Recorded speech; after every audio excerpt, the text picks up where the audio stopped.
So self-compassion, what does that look like? What does that look like to you in your journey? Well, so first of all, I want to kind of highlight what compassion isn't before Yes. we talk about what it is, because I think there's such a misunderstanding about compassion just overall. And I think when people understand what compassion really is, it can be very freeing, but also challenging. So, first of all, self compassion and compassion is not self sacrifice.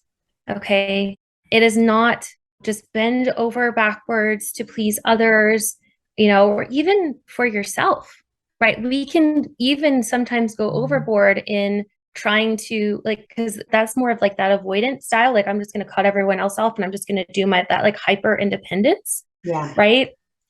Um, and that is not compassionate at all. First of all, when you're sacrificing for others, it's not compassionate to you or to them because how much are you really able to give? You're like pouring from an empty cup, right? And ultimately nobody wins in that scenario, right?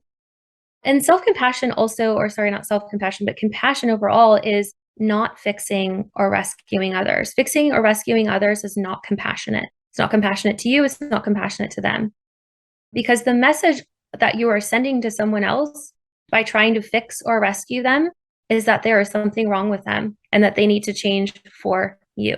That's not compassion. That is manipulation and it's self-serving, unfortunately. And it's hard to look at it that way, but there's very much a lot of codependency in that fixing and rescuing, right? And a lot of assumptions also that you're making about that person and where they're at and what they need and their capabilities, Even though it may be right? coming from a really good place, Yeah, I think those are all learned behaviors that we have learned. Like, that's what love is. I want to be there with them through thick and thin. And oh my gosh, they fell and scraped their knee. Let me get all the band-aids and let me go ahead and clean this up. And it's like, well, we'll pump the brakes. Pump the yeah. brakes for a second, right? Doing this all for them does not teach them at all to do it for themselves. And it's telling them that they're incapable of doing it for Mm, themselves.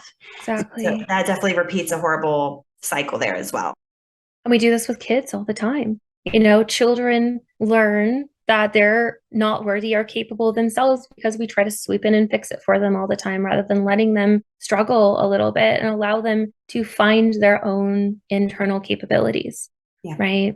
And then, again, we just repeat that cycle as adults. We think that that is, like you said, that's what love is and that's what compassion is. And that's not what that is. Okay. And compassion is also not sparing other people's feelings, right?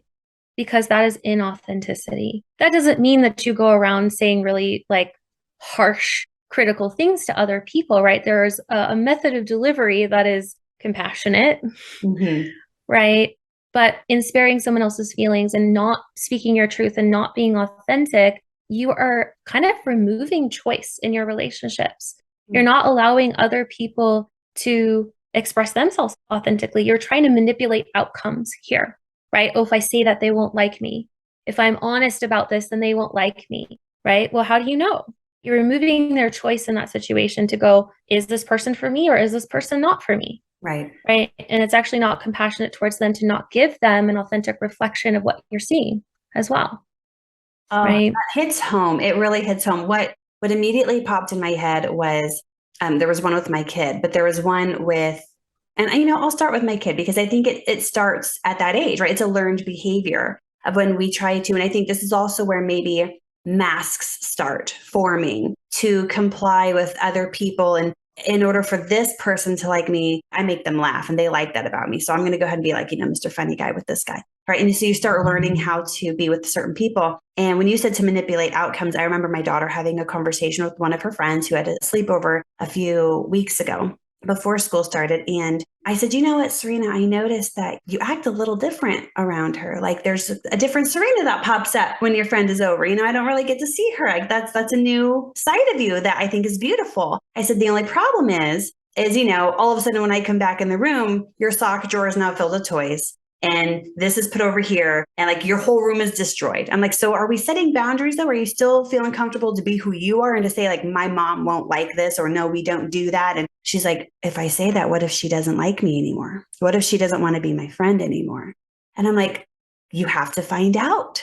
You have to give her the opportunity to find out if she's okay with that or not. And so we were having that exact conversation. And I think the conversation could have gone many different ways, right? I'm not saying that's the only way it could have happened, but I feel that even as adults, I noticed that in my ex, and I have a couple abusive ex, but one of them in particular, very much where would manipulate the outcomes. And almost I felt like I had to as well for survival. And I don't know if you can relate to that when you're in those situations where you're like, you're trying to be compassionate about the situation, his feelings, the heightened emotions. But then at the same time, when they're talking about something and you're like, this is not the great time to bring this up. And then you like wait for them to get into a good mood. And once they're in a good mood, you're like, hey, so since we're here, let me talk about this. And then, you just like ruin their day. And then it happens that, there's a whole blow up. And you try to manipulate an outcome. And sometimes they're like, yeah, like, let's go ahead and do that. Cause like maybe they would buy into it more. So you almost have to really play to the dealer sometimes. And that just gets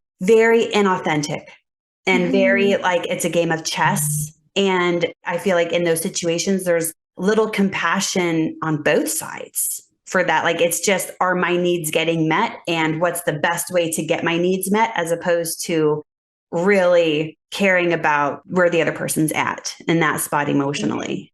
Right. And also, you're not giving them the opportunity to rise to the occasion. Yep. Right.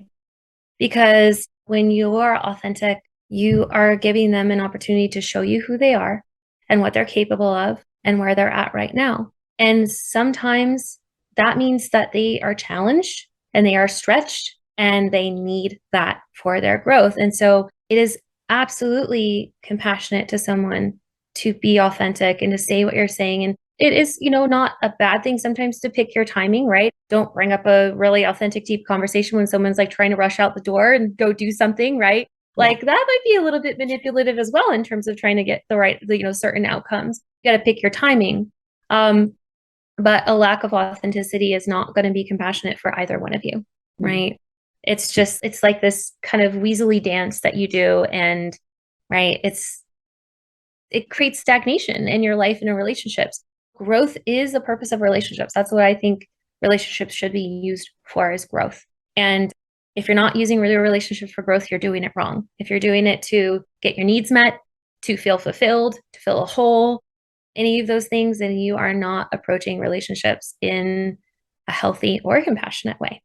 I agree. I love that. Growth is the purpose for relationships, because how many people listening right now can honestly say that they didn't just, get broken up with or break up with or have been discarded, whatever the case is, and then immediately jump into someone else's arms? Like, what is the purpose then? And I think it takes a lot of self-awareness and a lot of brutal, honest questions to ask yourself, what am I doing? And why am I doing it? Am I doing it just so I can feel a physical hug, so that I am not alone in my bed, so that I have someone who is blowing up my phone and cares about me, and, and I just can't be alone with my own thoughts? And growth is the purpose for relationships. I love that, because here's the thing. That doesn't necessarily mean that it has to be long-term, right? I mean, everyone's kind of heard there's people in your lives for reasons or seasons and kind of a thing. And there can be, just like with yours, like, I'm certain that when you went through each one, you were like, what good is coming out of this right now? Like, what's happening? This is not ideal. But each one you found out something to grow from, I'm certain, and just helped you into what you do now for other people. And there was one that I even just talked to a guy for 6 weeks, and then the discard happened. And I was like, pump the brakes. How can I grow from that? And I'm like, you just immediately, like, you completely were blindsided by the love bombing.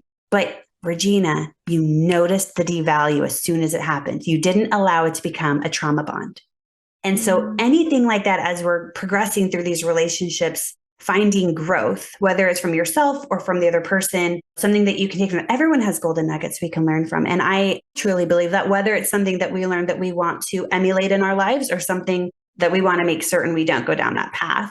And that does take a certain amount of awareness and compassion to acknowledge that. And I think that it's great that you are able to hone in on the fact that we're not here to spare feelings, because there's probably going to be a lot of feelings getting hurt. I am I know this gets me in trouble. And I probably preface this every time like this gets me in trouble because of these thoughts. But like, I have compassion. I'll say the abusive, toxic, narcissistic person. I have such compassion for them. And there was a reel I posted the other day that said, there's heroes and villains have like very similar backstories, right? They usually come from painful childhoods, whether it's, the loss of someone, grieving, orphan, whatever the case is. But then it's how you respond to that trauma, where it's the world hurt me, so I'm going to hurt the world back, which is more of the villain approach. And the world hurt me, and I want to make sure it doesn't happen to anyone else. Now, that's kind of more of a savior complex, but the idea is you're using it, though, for the benefit of others, as opposed to just inflicting pain. And, circling back to just the compassion piece of it, I have such compassion for the people who either just have chosen. I mean, at this point, if they're in their 30s, 40s, 50s, like, you have the choice to seek therapy. You're now choosing to not. What is kind of your take on that when it comes to your past abusers and the compassion that maybe you feel for them looking back, hindsight now? Well, so this kind of brings me to my last point of what compassion is not, because I take a similar approach. And trust me, I know people get really rubbed the wrong way when you say, you can have compassion for these abusive individuals, because then this is the part that people usually get tripped up on, is compassion is not a lack of accountability. Okay. So, and what compassion is rooted in boundaries. True compassion comes from boundaries.